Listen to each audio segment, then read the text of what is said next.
It's pretty wild when you stop and think about it. That cup of coffee you're holding, it's following the very same rules that run the entire universe, from the smallest atoms to the biggest stars. So today, we're going to pull back the curtain on those cosmic secrets, and our guide is going to be that simple, hot cup of coffee. Okay, let's just dive right in. That cup sitting on your desk isn't just, getting cold. It's actually a perfect little laboratory demonstrating one of the most fundamental fields in all of science, thermodynamics. So what is really going on in there? Before we can get into the nitty-gritty, we have to define the playing field. In thermodynamics, everything, and I mean everything, starts by splitting the universe into two basic parts. So, first up, you've got the system. This sounds technical, but it's just whatever we've decided to focus on. For our purposes, the system is the hot liquid coffee. That's it. That's our star player. And then, logically, everything that isn't the coffee is what we call the surrounding. That's the mug it's in, the air in the room, your desk, literally the rest of the universe. Simple, right? And this is where it gets just beautifully simple. For any scientific observation you're making, the system plus the surrounding equals, well, the entire universe. This one little idea sets the stage for everything else we're about to talk about. Okay, so we've got our coffee as the system and the room as its surrounding. Now for the interesting part. How do they actually interact? It turns out there are really only three fundamental ways this can happen. First, you've got what's called an open system. Just picture your fresh, steaming cup of coffee. It's losing energy as heat, which is why it cools down, and you can see it losing matter, right? That's the steam rising off the top. So it's exchanging both energy and matter with its surroundings.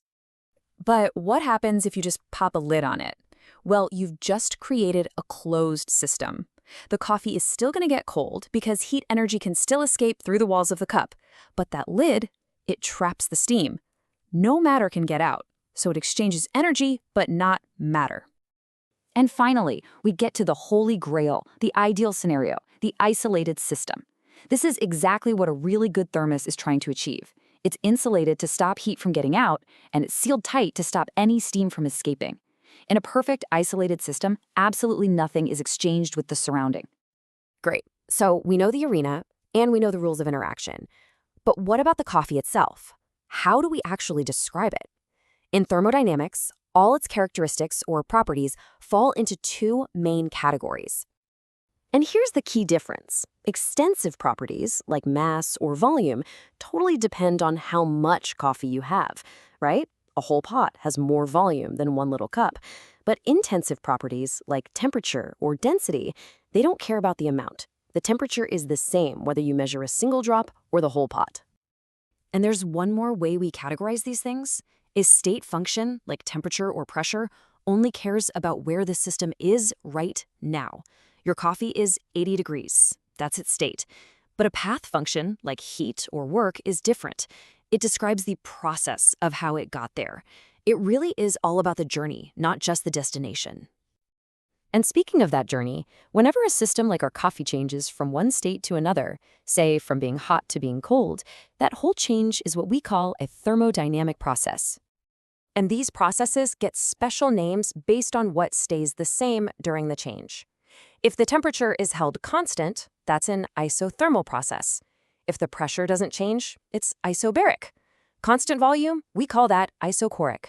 And if no heat gets in or out, like in our imaginary perfect thermos, that's an adiabatic process. Each name just describes a very specific way that change can happen.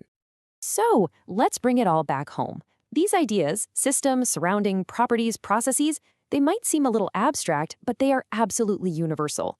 The exact same principles that explain why your coffee gets cold also explain how a car engine works and how stars can burn for billions and billions of years.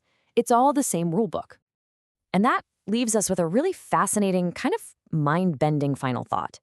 If our entire universe is the ultimate isolated system, right? There's no surrounding for it to interact with. And if all processes naturally move toward a state of balance or equilibrium, what does that mean for the end of everything?